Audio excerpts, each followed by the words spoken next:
말씀이 엘리야에게 임하여 이르시되 너는 일어나 시돈에 속한 사르밧으로 가서 거기 머물라.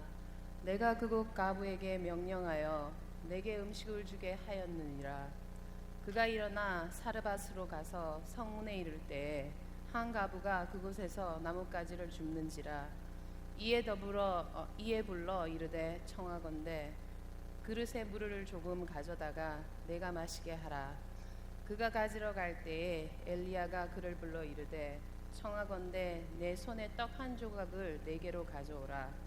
그가 이르되 당신의 하나님 여호와께서 살아계심을 두고 맹세하노니 나는 떡이 없고 다만 통에 가루 한 움큼과 병에 기름 조금뿐이라. 내가 나뭇가지 둘을 주워다가 나와 내 아들을 위하여 음식을 만들어 먹고 그 후에는 죽으리라. 엘리야가 그에게 이르되 두려워하지 말고 가서 내 말대로 하려니와 먼저 그곳으로 나를 위하여 작은 떡 한 개를 만들어 내게로 가져오고 그 후에 너와 내 아들을 위하여 만들라. 이스라엘의 하느님 여호와의 말씀이 나 여호와가 비를 지면에 내리는 날까지 그 통에 가루가 떨어지지 아니하고 그 병에 기름이 없어지지 아니하리라 하셨으니라. 그가 가서 엘리야의 말대로 하였더니 그와 엘리야와 그의 식구가 여러 날을 먹었으나 여호와께서 엘리야를 통하여 하신 말씀과 같이 통에 가루가 떨어지지 아니하고 병의 기름이 없어지지 아니하니라. 이 말씀은 살아계신 하나님의 말씀. 열애전에 제가 섬기던 교회에서 오늘 이 본문의 주인공 되는 사르밧 과부와 또 신약에 나타나는 동전 두 입을 자기 소유 전부를 주님 앞에 바친 그 여인의 이야기를 들어서 두 과부의 신앙이라는 제목으로 설교를 전한 적이 있습니다. 예배가 끝나고 이제 문입구에서 성도들과 인사를 나누는데 성가대원 한 분이 여자 성가대원입니다. 오셔서 저한테 묻습니다. 목사님, 이 두 과부의 신앙에 대해서 말씀해 주셨는데 성경에 혹시 믿음 좋은 호레비 얘기는 없습니까? 갑자기 그런 질문을 당해서 글쎄요, 생각해 보십시다 이렇게 말씀드렸습니다. 우선 떠오르는 게 사도 바울인데요. 바울은 결혼하지 않고 그냥 총각으로 복음을 헌신한 걸로 알기 때문에 아직까지도 제가 찾지 못했습니다. 혹시 여러분 성경에서 믿음 좋은 호랍이 발견하셨으면 제게도 좀 알려주시기 바랍니다. 믿음 좋은 한 여인의 이야기입니다. 이스라엘 민족의 역사에서 하나님을 섬기는 신앙이 위기 속에 직면했을 때 하나님은 그때마다 위대한 하나님의 사람을 일으키셔서 하나님 나라를, 하나님의 역사를 증거하게 하셨습니다. 오늘 이 본문의 배경은 북왕국 아합 왕이 다스릴 때입니다. 그 부인의 영향으로 하나님을 섬기는 신앙이 위기 속에 직면했을 때 하나님은 엘리야를 일으키셔서 하나님 믿는 신앙의 생명을 증거하게 하셨습니다. 그는 이 땅에 기근이 있을 것이라고 이야기합니다. 3년 반 동안 비가 내리지 않아서 큰 어려움을 겪게 되었습니다. 그때 하나님께서 너 그리 시냇가로 가라. 거기서 까마귀가 너의 먹을 것을 공급해 줄 것이다. 그래서 그곳에 가서 얼마를 머물렀는데 다시 하나님의 말씀이 임해서 사르밧으로 가라. 그러면 너를 돌봐줄 과부가 있을 것이다. 그래서 엘리야가 이 말을 듣고 사르밧으로 갑니다. 가서 성문에서 나무가지를 줍고 있는 여인을 만납니다. 이 여인에게 엘리야가 말합니다. 가서 좀 나에게 물을 좀 갖다 달라고. 이 여인이 집에 가려고 하자 다시 부탁합니다. 떡도 좀 한 덩이 갖다 달라고 말합니다. 그때 이 여인의 딱하기 이를 데 없는 사정이 이야기됩니다. 나는 떡이 없습니다. 집에 가루 조금 한 움큼하고 기름이 조금 남아있는데 이 나뭇가지 주워서 떡을 만들어서 저희 아들과 함께 먹고 죽으려고 생각하고 있는 중입니다. 여러분, 이 정도 이야기를 들었으면 엘리야가 눈치를 좀 챘어야 되지 않습니까? 근데 그는 푸시합니다. 그 떡을 만들 때 먼저 나를 위해서 떡을 만들어 달라고 얘기합니다. 그러면서 하나님께서 너희 가정에 가루가 다하지 않고 기름이 다한 날을 주실 것이다. 이 여인이 가서 그대로 행합니다. 여러분, 오늘 이 말씀을 묵상하면서 먼저 우리가 기억할 것은 우리의 믿음의 일정에서 중요한 두 가지 단어가 오늘 본문 속에 나타나 있습니다. 45주년을 향해 나아가면서 성숙한 진실된 주님의 교회로 자라가려는 우리 모두에게 우리의 믿음을 다시 한번 새롭게 정립하도록 도와주는 이 두 단어가 오늘 본문 속에 나타나 있습니다. 첫째는 먼저라고 하는 말입니다. 먼저. 엘리야는 이 여인에게 떡을 만들어서 먼저 나에게 가져오라고 부탁했습니다. 여러분, 이 말은 그냥 엘리야가 먼저 먹고 싶다 그렇게 들 수 있지만, 이 말씀 속에서 저는 묵상하면서 하나님은 먼저시다 라고 하는 것은 도전의 말씀으로 듣습니다. 여러분, 하나님 우리 인생에서 먼저가 되셔야 합니다. 우리 인생의 우선순위에서 하나님은 먼저가 되시는 분이십니다. 우리 인생의 우선순위에서 하나님이 셋째, 넷째 자리에 계시다면 그렇게 중요하지 않은 하나님 왜 믿어야 됩니까? 여러분, 믿지 마세요. 그런 하나님 믿지 마시기 바랍니다. 하나님은 하나님이시기 때문에 먼저이십니다. 최우선순위를 지니고 계신 분입니다. 십계명에 보면 제1계명에 나 외에 다른 신을 내게 있게 하지 말지니라 말씀이 있습니다. 이 본문을 가지고 설교하면서 미국 목사님 설교 제목을 재미있게 붙였습니다. 그 제목은 Who is number one? 누가 넘버원이냐 이 얘기입니다. 여러분, 누가 우리 인생에서 넘버원입니까? 무엇이 우리 인생에서 넘버원입니까? 오늘 말씀은, 성경은 하나님이 넘버원이시라고 말합니다. 우리의 인생에서 하나님이 먼저 최우선순위에 계셔야 된다고 말합니다. 그래야 우리의 삶의 모든 영역들이 바른 질서를 유지하게 되는 것입니다. 하나님이 우리 인생에서 먼저라고 하면 하나님 앞에 드리는 예배도 우리 인생에서 우선순위가 되어야 됩니다. 예배가 뭡니까? 하나님의 하나님 되심을 인정하고 고백하며 찬양하는 것 아닙니까? 그러기에 예배도 우선순위에 있어야 합니다. 하나님이 먼저시라고 하면 하나님과의 사귐과 교제, 기도의 생활도 우리의 삶 속에서 우선순위에 있어야 합니다. 시간이 있으면 하고 시간이 없으면 못하는 것이 아니라 먼저 시간을 계획하면서 주님을 향한 시간을 내어드릴 수 있어야 합니다. 연약한 인생이 전능하신 하나님과 교제할 수 있다고 하는 것, 기도처럼 귀한 특권과 복이 어디 있습니까? 기도도 우선순위에 있어야 합니다. 하나님이 먼저시라고 하면 우리가 인생을 계획하고 결정하는 중요한 순간에 하나님의 뜻을 구하는 것도 먼저가 되어야 됩니다. 우리는 많은 경우 내 지식과 경험을 가지고 결정을 다 내려놓고 하나님이 이 결정을 복을 내려주시고 이 결정을 승인해 주시기를 기도합니다. 순서가 잘못된 것이지. 먼저 하나님의 뜻을 구하고 하나님의 뜻을 분별하고 결정하며 그 길을 따라가야 되죠. 다 우리가 결정해놓고 하나님이 이 결정 복을 내려주시기 바랍니다. 그건 순위가 잘못된 것입니다. 성경은 이런 우선순위에 대해서 이렇게 말합니다. 너희는 먼저 그 나라와 그 의를 구하라. 그리하면 이 모든 것을 너희에게 더해 주시리라. 어떤 사람이 미국에 오게 되었습니다. 고향을 떠나서 미국에 오는데 사람들이 그 큰 나라에 가게 되면 그래도 겸손하게 살아야 되니까 두 가지 말은 꼭 해야 된다고. 첫째 가르쳐준 말이 땡큐란 말입니다. 미국 사람들 땡큐란 말 잘하니까 어디 가든지 감사합니다. 땡큐 하라고. 그 다음에 두 번째 가르쳐준 말이 미국 사람들 만나면 어디 가서 after you, 당신 먼저 가십시오. 제가 다음에 가겠습니다. after you, 이 말을 꼭 잊지 말고 하라고 얘기했습니다. 이 사람이 미국에 도착했습니다. 공항에 도착해서 큰 공항에서 왔다 갔다 하고 어리둥절하고 자리를 찾지 못하고 방황하다가 그만 키 큰 미국 사람 그냥 부닥뜨리게 됐습니다. 그러니까 무슨 말이 생각납니까? 첫째 말이 뭐지? 부딪히고 나서 thank you 그랬습니다. 그랬더니 이 사람이 화가 나가지고 you go to hell 그랬어요. 너 지옥에 가라 그랬어요. 그때 이 사람이 두 번째 말을 생각한 거예요. after you.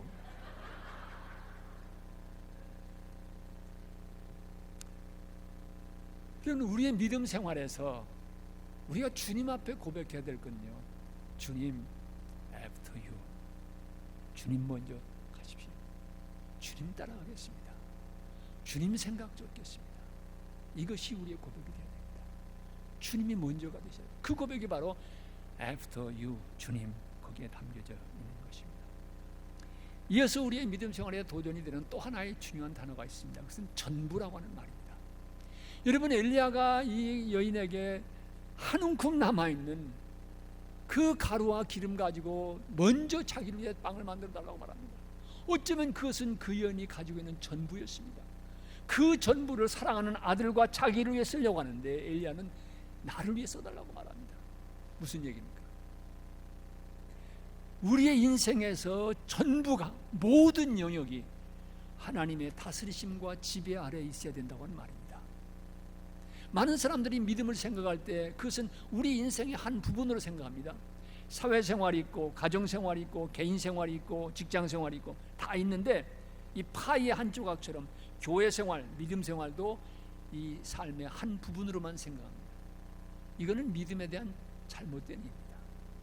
우리의 믿음은, 하나님을 사랑하는 우리의 믿음은 가정생활, 직장생활, 개인생활, 사회생활, 이 모든 생활이 세워지는 파운데이션, 기초가 되는 것입니다.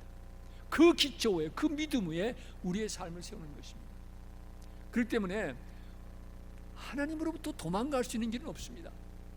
우리 인생의 모든 영역이 하나님 앞에 노출되어 있는 것입니다. 그러기에 전부 우리 삶의 모든 영역에서 하나님을 인정하고 고백하는 이 믿음이 우리에게 필요한 것입니다. One among many, 여러 개 가운데 하나가 아닙니다. 우리의 믿음 생활은 이 모든 삶의 영역을 떠받치고 세우는 하나의 기초가 된다고, 근거가 된다고 말씀을 드릴 수가 있습니다. 조금 더 구체적인 말씀드리면, 하나님이 우리 인생의 전부가 되신다고 하면 마음뿐만 아니라 몸도 하나님의 다스리심 앞에 내려놓아야 됩니다. 우리는 마음을 드리는 것 잘 생각합니다. 그러나 육신도, 건강도 주님의 다스리심 앞에 내려놓는 것이 필요합니다. 전에 우리 건강 청지기들에게 말씀드리면서 그런 말씀을 드렸습니다만, 여러분, 담배 피우시는 건 하나님께서 원하시는 게 아닙니다. 담배 피우는 게 하나님의 질서라면 머리 어딘가에 굴뚝이 있을 거라고 제가 말씀드렸지요.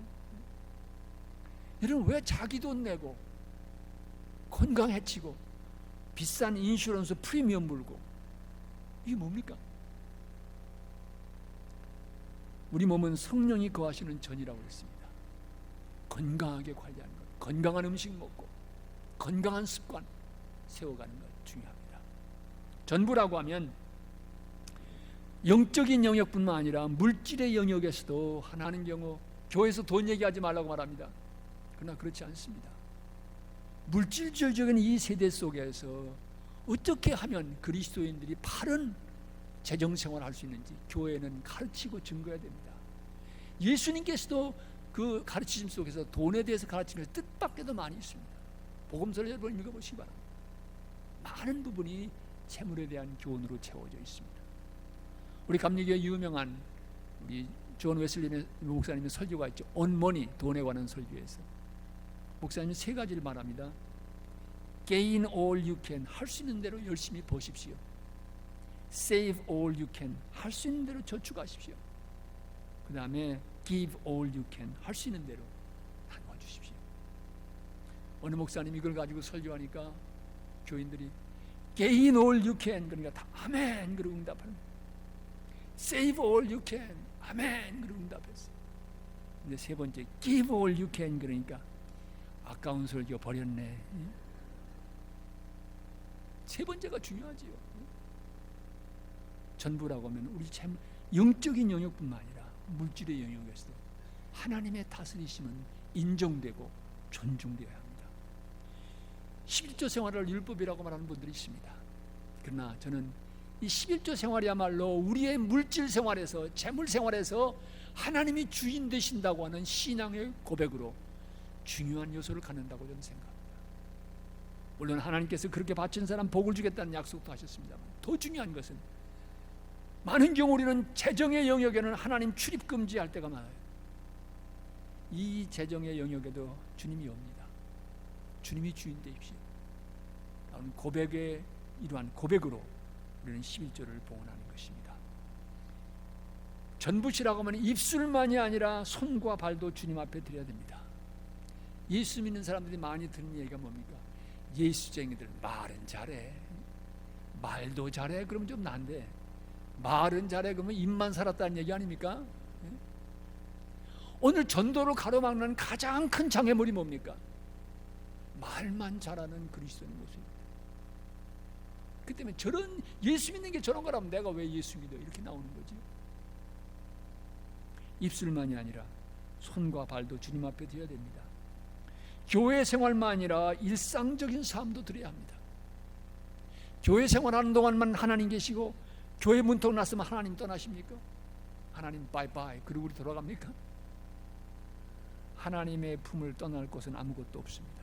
시편 139편 기자가 말하는 것처럼 바다 끝에 가도 거기 계시고 하늘 꼭대기 올라가도 거기 계시고 음부 밑바닥에 가도 거기 계십니다. 하나님 앞에서 그리스도인들은 프라이버시가 없습니다. 우리의 모든 삶이 하나님 앞에 노출되어 있는 것입니다. 그러기에 바로 일상적인 삶, 모든 영역 속에서 전부 하나님을 인정하는 것이 중요합니다. 하나님이 전부시라고 하면 살 뿐만 아니라 죽음의 문제에도 하나님은 인정되셔야 합니다. 사는 것만이 문제가 아니라 죽는 문제에서도 하나님은 인정돼야 된다고 말씀드릴 수가 있습니다. 하나님으로부터 도피할 수 있는 것은 그 어디도 없습니다. 도망갈 길이 없습니다. 품 안에 앉으시기 바랍니다. 그것이 해결책입니다. 그리고 인정하며 주님의 뜻을 붙들고 살아가시기 바랍니다. 엘리야의 요청에 따라서 사르밧 과부는 조금 남아있던 가루와 기름으로 먼저 엘리야를 위해서 떡을 만들었습니다. 여러분, 이 일은 결코 쉬운 일이 아니었습니다. 물론 엘리야는 하나님의 약속을 이어내게 절합니다.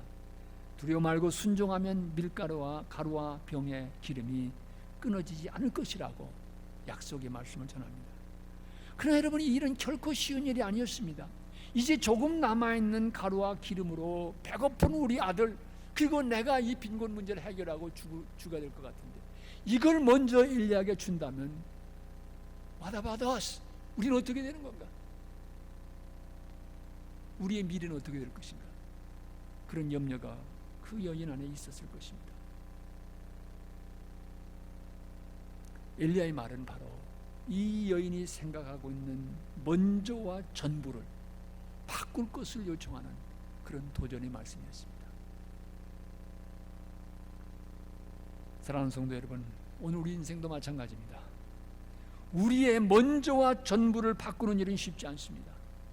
미래에 대한 불확실성 속에서 불안이 밀려올지 모릅니다. 이거 놓으면 어떻게 될 것인지 두려운 마음이 우리 앞에도 있을 수가 있습니다.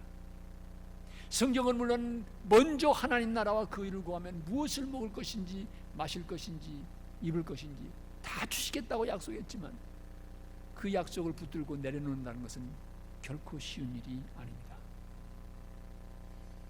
이 여인은 엘리야의 말에 순종을 했습니다. 그때 하나님께서 책임져 주시는 새로운 미래가 열렸습니다. 가루와 기름이 끝없이 채워지는 기적, 하나님께서 지켜주시고 열어주시고 인도해 주시는 그런 인생을 살게 되었습니다. 여러분, 우리도 좀 믿으십시다. 하나님 앞에 내어 맡길 때, 하나님이 우리의 먼저와 전부가 되실 때 우리 인생을 붙들어 주시고 채워주시고 열어주신다고 하는 이 믿음을 좀 가집시다. 45전을 맞으면서 이 믿음을 다시 한번 새롭게 정리해 보십시다. 신실하신 주님의 손길에 맡기면, 우리 주님을 먼저 구하면, 우리 인생의 전부를 주님 앞에 드리면 하나님께서는 우리에게 새로운 인생의 길, 새날을 분명히 열어주실 것입니다. 닫힌 것 같지만 열리는 새날을 경험하게 될 것입니다. 끝인 줄 알았는데 새로운 시작인 것을 보게 될 것입니다. 내 인생 내 경험으로는 이해할 수 없는 하나님의 손길이 우리 인생을 붙들어 주시고 인도해 주시고 열어주신 것을 깨닫고 체험하게 될 것입니다. 45전을 맞으면서 신실한 주님의 교회로 내일을 준비하자고 말씀을 드리고 있습니다. 교회의 갱신에서 제일 중요한 게 뭡니까? 교회가 새로워진다는 것은 무엇을 말합니까? 제도나 시스템을 바꾸는 것도 중요합니다. 그러나 가장 근본적인 것은 교회는 바로 하나님의 백성들입니다. 그러기에 하나님의 백성들의 믿음이 새로워지면 교회는 새로워질 수가 있습니다. 그러기에 이 아침 먼저 그리고 전부 도전의 말씀을 드립니다. 2월 16일 갈보리 교회 설립 45주년을 맞으면서 우리 모두 하나님 앞에서 먼저와 전부를 새롭게 정립해 보십시다.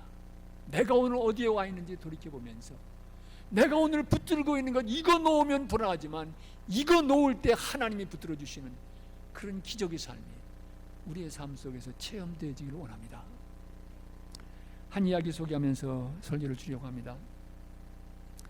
여러분, 지금은 이제 세상을 떠났습니다마는 빙점이라고 하는 기독교 소설로 일본의 아사히 신문에 현상 모집에 당선됐던 미우라 아야코라고 하는 크리스찬 작가가 있습니다. 그분이 쓴 책 가운데 기도해 보시지 않을래요? 라는 책 속에 이런 이야기가 나옵니다. 그 시코쿠 가모시마라고 하는 곳에 이토 에이치라고 하는 목사님이 계시는데, 이 목사님이 교회를 섬기시면서 그 가슴 속에는 중국 땅에 가서 내가 한번 복음을 전해야 되겠다, 중국 선교에 대한 그 열정이 있으셨습니다. 그래서 목사님이 중국 선교를 위해서 기도하고 준비하신다는 말 듣고 그 교인 가운데 의사 한 분이 이 소식을 듣고, 목사님, 그러면 제가 목사님께서 중국교까지 가시는 교통편, 그때는 비행기가 발달하지 않았을 때니까 비행 배삭을 제가 다 부담해 드리겠습니다. 그래서 중국에 가는 배편을 다 끊었습니다. 그리고 교인들이 목사님 선교에 도움이 되길 바랍니다. 그런데 여기저기서 봉투 하나씩 주셔서 다 모아보니까 한 50원이 됐습니다. 그 다시 중국에서 한 달을 살려면 30원이면 됐다고 합니다. 그러니까 한 달 살 수 있는 생활비가 있으니까 됐다, 그러면 떠나야 되겠구나. 그리고 날짜를 정해서 준비하기 시작했습니다. 떠나기 전날입니다. 목사님이 까맣게 잊었던 것이 갑자기 생각이 난 거예요. 그건 뭐냐면은 교인 가운데 너무 어려운 사람이 있어서 목사님이 교회에다가 가부를 요청을 했습니다. 그래서 빌린 돈이 49원입니다. 그러니 선교를 떠나면서 비단 갖고 갈 수는 없잖아요. 그러니까 할 수 없이 교회 회계를 찾아가서 49원을 돌려줬습니다. 목사님 수중에 얼마 남았습니까? 1원 남은 거예요. 이때부터 목사님의 고민이 시작됐습니다. 하나님, 어떻게 하면 좋겠습니까? 그 누구한테, 친구한테 좀 부탁해볼까, 이런 생각도 하고, 아니면 교회 회계를 찾아가서 돈 반환해서 있을 테니까 또 꿔달라고 할까, 이런 온갖 생각 속에서 고민하다가 목사님, 아니야, 내가 교인들에게 뭐라고 설교했나? 무엇을 먹을까, 무엇을 입을까, 무엇을 마실까 염려하지 말라. 하나님 나라와 그 일을 구하면 다 주신다고 그랬지. 기도해보자. 그리고 기도를 시작했습니다. 그래서 목사님 뭐라고 기도하냐? 목사, 하나님, 내일 제가 선교 떠난다고 우리 교인들이 기차 정거장에 나올 텐데 이거 이론 가지고 못 가면 얼마나 큰 창피입니까? 하나님 좀 도와주시 바랍니다. 어디 좀 길을 열어주셔서 돈을 보내주시 바랍니다. 이러고 기도하는데요, 기도에 힘이 실리지 않는 거예요. 무언가 마음속에 깨름직한 게 있어요. 그래서 잠시 생각해 보니까, 내가 하나님 나라와 그 일을 구하지 않고 내일 교인들을 만날 때 체면이 손상되면 안 되거든, 내 체면 위해서 기도하고 있었구나. 이게 아니다. 그리고 기도의 제목을 바꾸기 시작했습니다. 하나님, 이론 가지고 중국 가는 것, 그것이 주님이 원하시는 길이라면